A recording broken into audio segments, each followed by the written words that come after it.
नमस्कार बच्चों।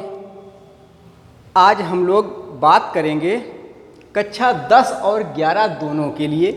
देखिए तो विज्ञान और जीव विज्ञान, क्योंकि 10 में क्या होता है विज्ञान और कक्षा 11 में होता है टॉपिक जीव विज्ञान विषय।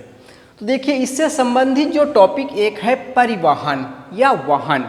तो परिवहन और वाहन अर्थात शरीर के अंदर किस प्रकार से आप जो भी खाद्य पदार्थ को खाते हैं तो शरीर के विभिन्न भागों में कैसे पहुंचाया जाता है, अर्थात एक जगह से दूसरी जगह पर लाना ले जाना, इन चीज़ों का जो ट्रांसपोर्टेशन होता है इस प्रक्रिया को समझेंगे हम लोग। तो सबसे पहले हम बात करते हैं कि ये परिवहन जो है जंतुओं और पौधों में अलग अलग प्रकार का होता है। तो पहले बात करते हैं पौधों में किस प्रकार होता है इन प्लांट।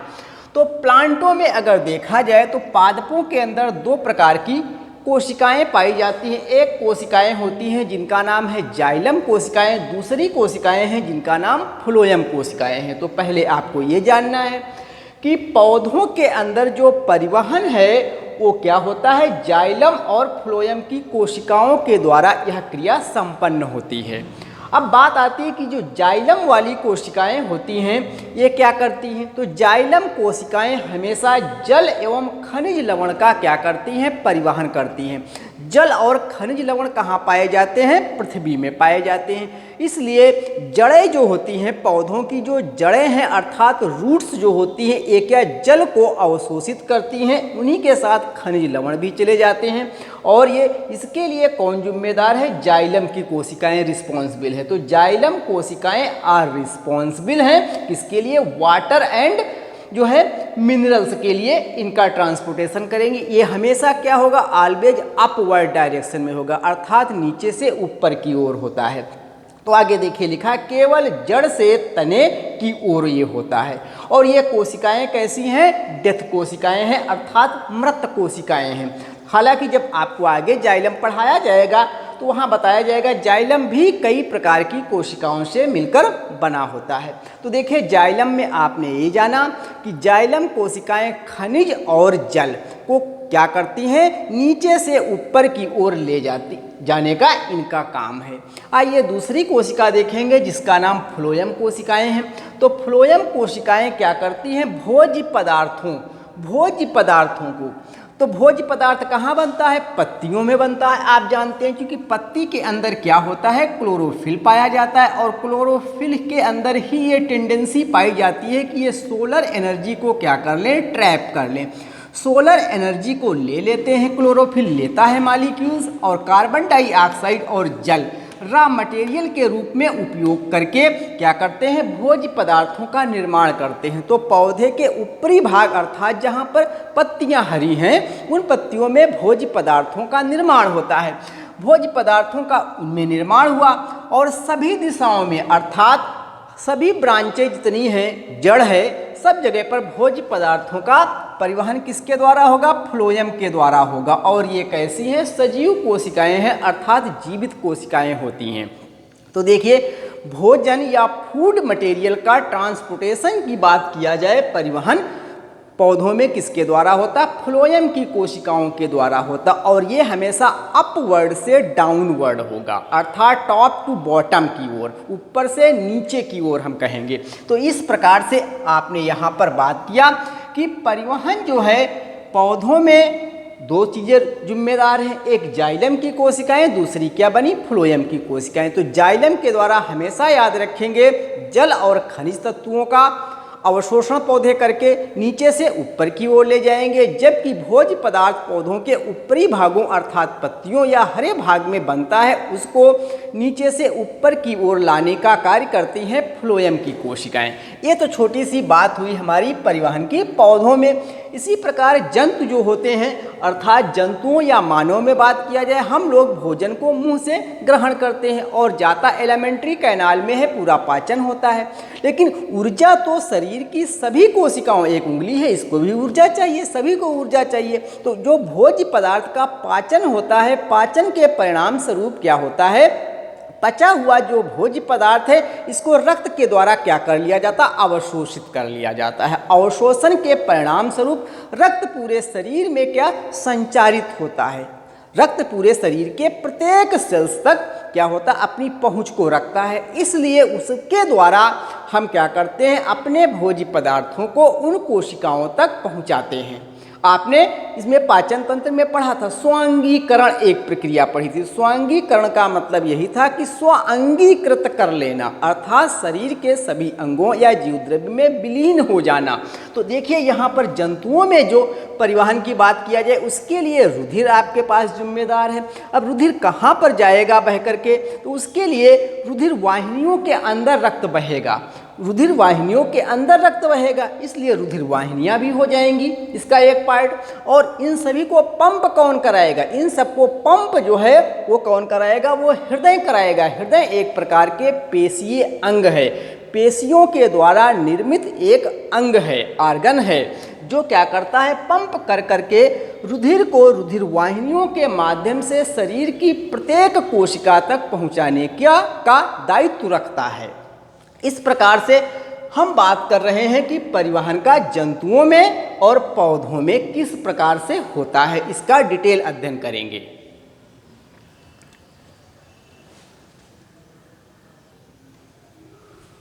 तो देखिए आगे हम बात करें मानव के अंदर रक्त परिसंचरण तंत्र अर्थात ब्लड सर्कुलेटरी सिस्टम, मानव के अंदर हम बात कर रहे हैं।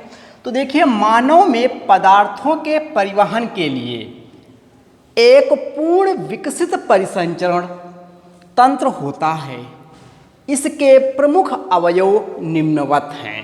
तो देखिए मानव में क्या है, एक पूर्ण विकसित कंप्लीट डेवलप जो है एक सिस्टम पाया जाता है जिसका नाम सर्कुलेटरी सिस्टम है। इस सिस्टम के बारे में हम बात करेंगे। तो पहले इसके अंतर्गत कौन कौन सी चीज़ें आती हैं जिनका हम लोगों को अध्ययन करना है या जानना चाहिए। तो सबसे देखिए पहला जो पॉइंट आता है वो आता है रुधिर के बारे में कि रुधिर क्या है। दूसरे नंबर पर बात आएगी हृदय क्या है। तीसरे नंबर पर हम लोग बात करेंगे रुधिर वाहिनियाँ क्या होती हैं।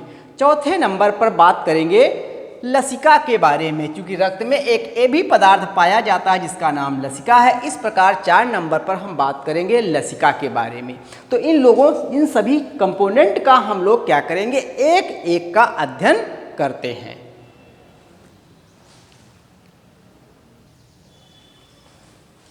देखिए अब हम बात करेंगे कि ब्लड अर्थात रुधिर के बारे में। तो देखिए रुधिर एक तरल संयोजी ऊतक है, एक प्रकार का क्या है, लिक्विड कनेक्टिव टिश्यू है, क्योंकि शरीर के प्रत्येक भाग को एक से दूसरे से जोड़ने का कार्य करता है, कनेक्ट करने का कार्य करता है। इसलिए हम इसे कहते हैं, ये क्या है, एक प्रकार का तरल संयोजी ऊतक है। तरल माने द्रवित, द्रव के रूप में पाया जाना, संयोजी माने जोड़ना, और एक प्रकार का क्या है, यह ऊतक है। रुधिर की उत्पत्ति के बारे में बात किया जाए तो देखिए भूणीय मीसोडर्म से होती है। अब यहाँ पर मीसोडर्म शब्द समझ में नहीं आया होगा कि देखिए यहाँ पर इसको समझने का तरीका क्या है, आप कैसे इसको समझेंगी। क्योंकि आपको मालूम है प्रत्येक प्राणी अपना जीवन क्या एक कोशिका से, मनुष्य ने भी अपना जीवन को शुरुआत किया है।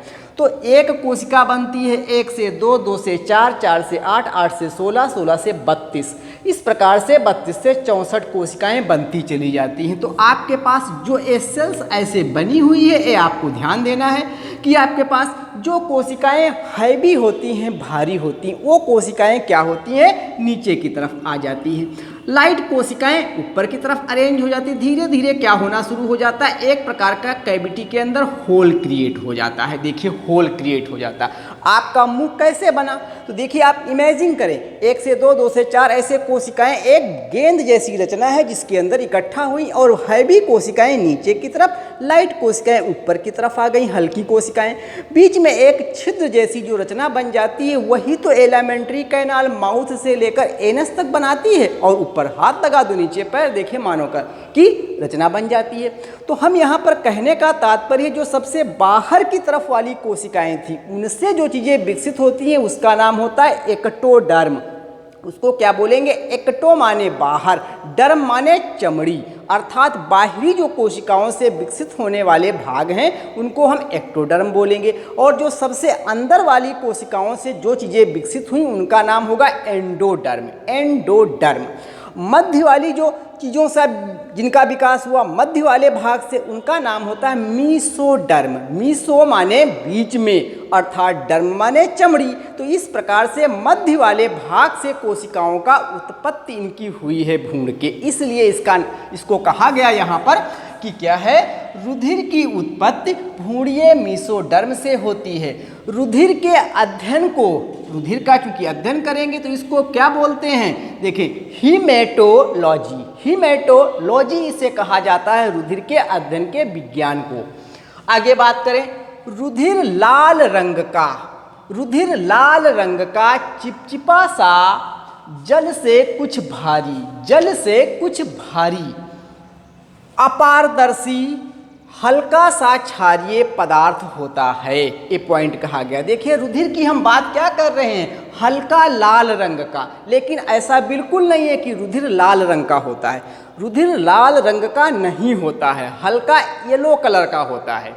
इस बात को ध्यान दें। और कैसे समझेंगे?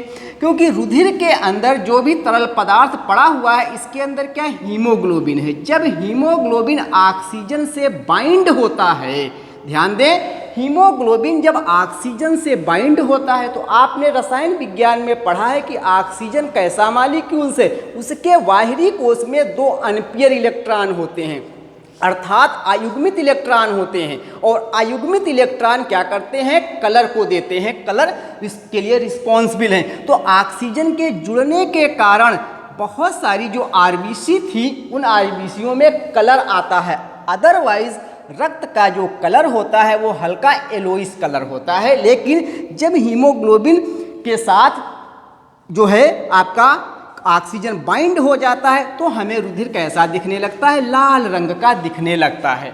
आगे बात करें, हल्का सा क्षारीय पदार्थ होता है, अर्थात बेसिक। तो पीएच की बात किया जाएगा, क्योंकि हमें मालूम है 7 से नीचे अम्लीय होता है और 7 से ऊपर वाले जो होते हैं वो क्या? क्षारीय पदार्थ होते हैं। तो जो रक्त का पीएच आएगा बनकर के वो 7.4 के आसपास आता है रक्त का पीएच। अब बात करें कि रुधिर वाहिनियों व हृदय में से होता हुआ यह पूरे शरीर में लगातार परिक्रमा करता रहता है। इस परिक्रमा कराने के लिए कौन जिम्मेदार है? हृदय जो आपका है, यही बार बार पंप करता है। इसमें सिस्टोलिक, डायस्टोलिक, सिस्टोलिक, डायस्टोलिक लगातार क्रमाकुंचन तरंगें होती। कैसे होती इसको डिटेल आगे पढ़ेंगे हम लोग। करता रहता है। आगे बात करें, मानव शरीर में रक्त की मात्रा अगर देखा जाए, शरीर के भार का 7 से 8% होता है। अर्थात जितना आपका वेट है उस वेट के हिसाब से 7 से 8% रक्त होता है मानव के अंदर। आगे बात करें, एक वयस्क मनुष्य में औसतन अगर देखा जाए तो 5 से लेकर 6 लीटर के बीच में रक्त पाया जा सकता है।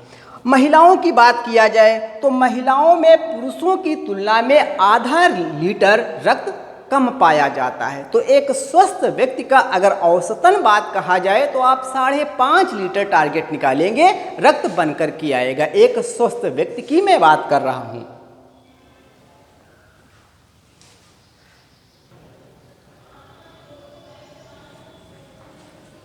देखिए, अब हम बात करेंगे आगे।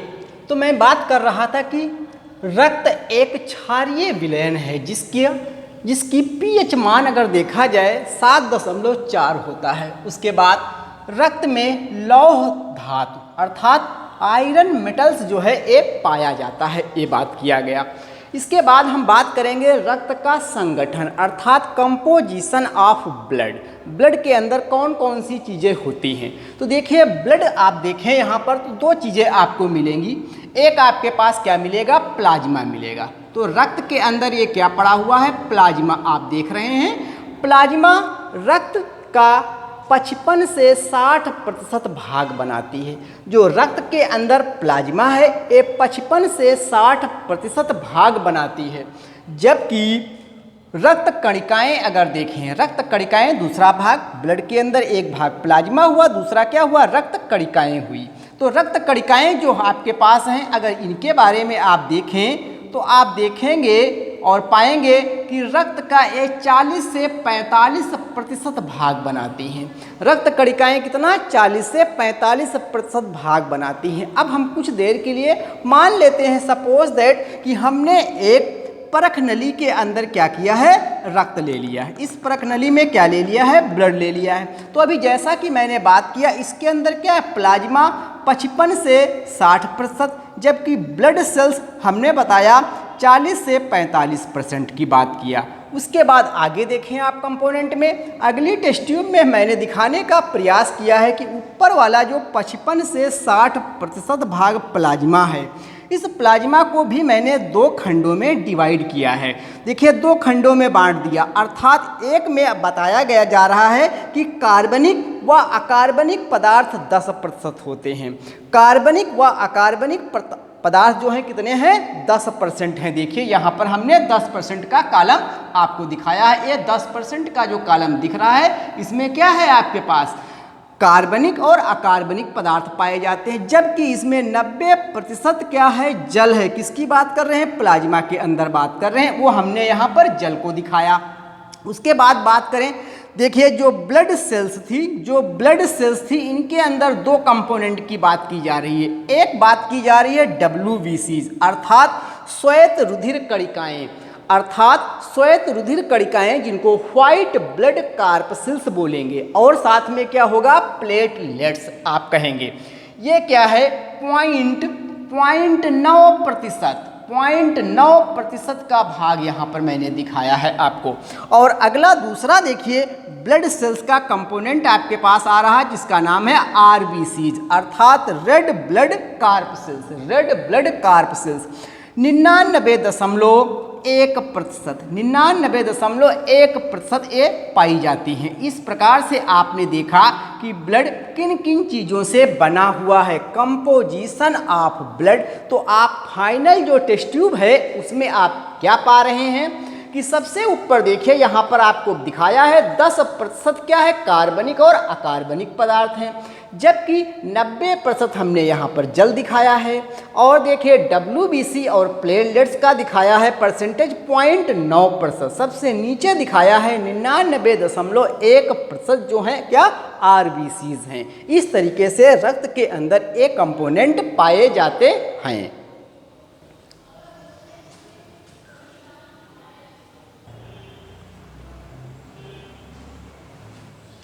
देखिए अब हम बात करेंगे प्लाज्मा के बारे में कि रक्त के अंदर जो प्लाज्मा पाया जाता है वो क्या है।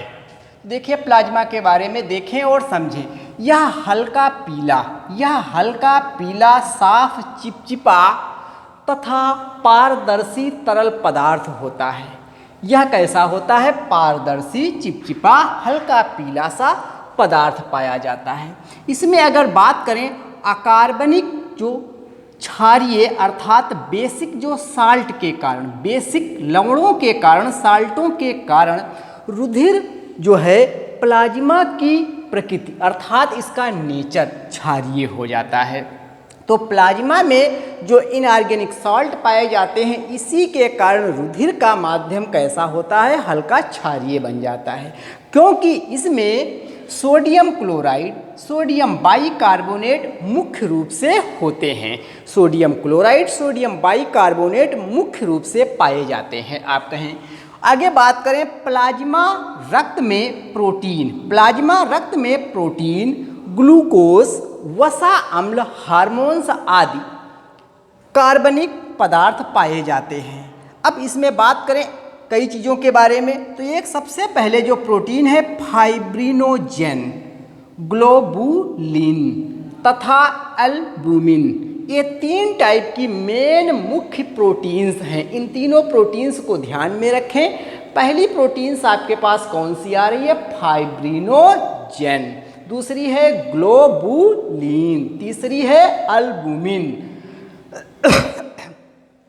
प्लाज्मा में उपस्थित मुख्य प्रोटीन्स हैं। अब देखिए एक एक का काम देखें तो सबसे पहले बात करते हैं फाइब्रिनोजेन जो प्रोटीन है इसकी क्यों हमें आवश्यकता पड़ती है। तो फाइब्रिनोजेन जो प्रोटीन्स है ये रक्त को क्या थक्का बनाने में सहयोग करती है। जब कभी आपको चोट लग गई या कोई ऐसी घटना घटित हुई जिसमें रक्त का स्राव हुआ तो रक्त को क्लॉट करने के लिए अर्थात रक्त को जमने में जो प्रोटीन सहायक होती है वह प्रोटीन कौन सी है, फाइब्रिनोजेन। इस पर सवाल आता है कि ब्लड क्लॉटिंग के लिए कौन सी प्रोटीन रिस्पॉन्सिबल है, तो आपका उत्तर होगा फाइब्रिनोजेन प्रोटीन ही ब्लड क्लॉटिंग के लिए रिस्पॉन्सिबल है।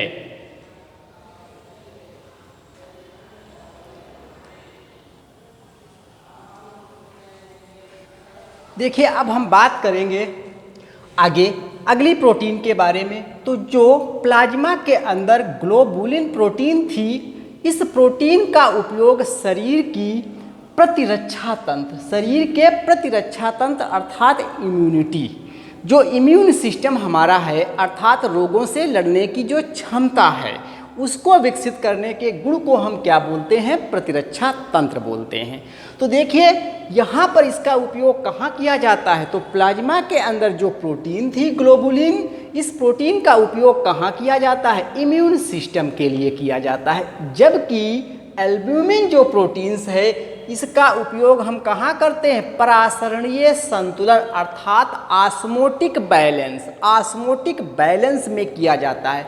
ऑस्मोटिक बैलेंस का मतलब है कि जो आपके अंदर रुधिर वाहिनियाँ पड़ी हुई हैं ये कहीं चिपकने ना पाएँ, इसको क्या करता है, ये प्रोटीन्स क्या करती है, बाहर की ओर ढकेलती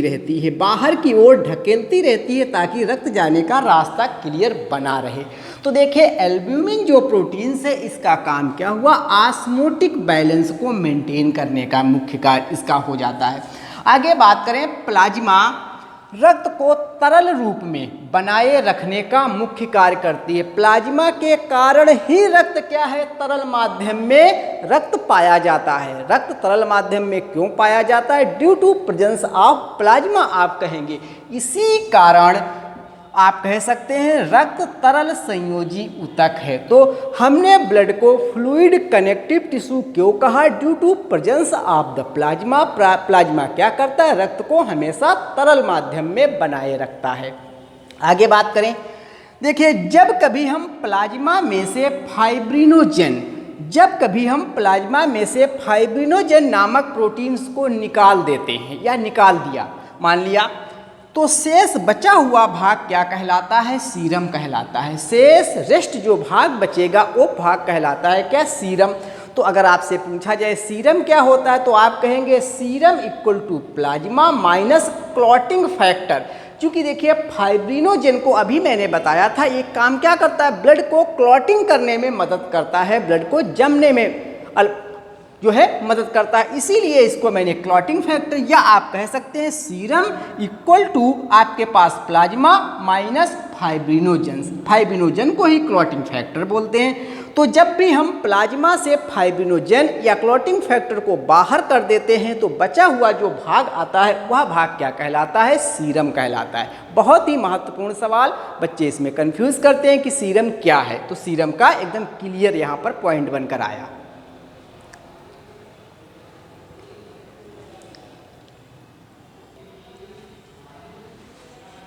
आगे देखिए हम बात करेंगे कि प्लाज्मा का कार्य क्या है, जो प्लाज्मा है उसका काम क्या है, इसके बारे में देखें। तो देखिए पचे हुए भोजन अर्थात डाइजेस्टिव फूड की बात की जा रही है एवं हार्मोन्स का शरीर में संवहन प्लाज्मा के माध्यम से होता है। तो देखिए जो डाइजेस्टेड फूड्स और हार्मोन्स हैं ये शरीर की प्रत्येक कोशिका तक पहुंच जाएं, इसका माध्यम कौन संपन्न कराता है, वो आपके पास प्लाज्मा हुआ। तो देखिए बच्चों आपने इसमें देखा कि प्लाज्मा का वास्तविक क्या कार्य है, रक्त का एक कंपोनेंट आप देख रहे थे, इसके बारे में आपने संपूर्ण जानकारी यहाँ पर देखी। आशा और विश्वास है कि यह वीडियो आपको अच्छा लगेगा, तो इस वीडियो को लाइक करेंगे, ज़्यादा से ज़्यादा सब्सक्राइब करेंगे, शेयर करेंगे। इसी के साथ जय हिंद जय भारत।